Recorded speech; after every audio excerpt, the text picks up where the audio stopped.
Okay, so another diagnosis for Tia is that there could be a memory issue where the RAM needs to be replaced. So, you know, the first step is to open the shell of the Lenovo system unit, pulling back on the back of the DVD RAM drive, bringing the front of the Lenovo system unit forward.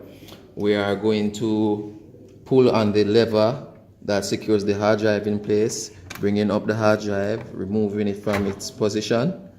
And after we have removed the hard drive, here you can see the RAM in place right here.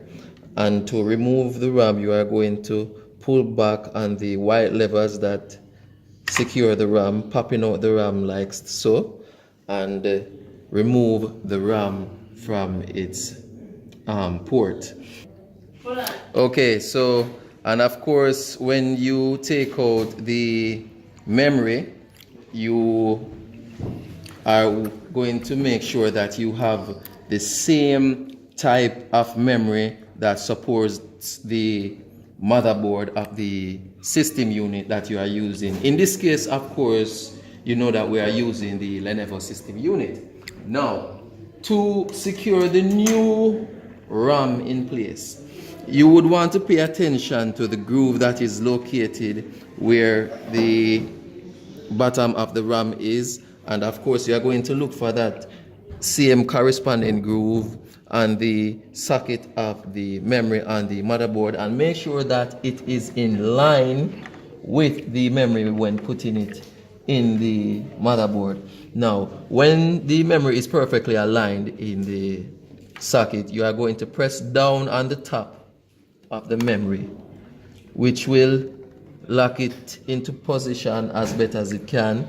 But in some cases, you will have to push the levers forward that holds the memory in place for better security.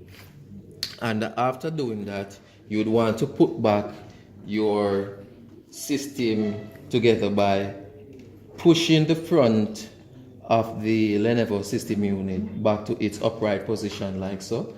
And of course, you are going to make sure that the bolts that holds the hard drive are perfectly aligned with the sockets that houses them.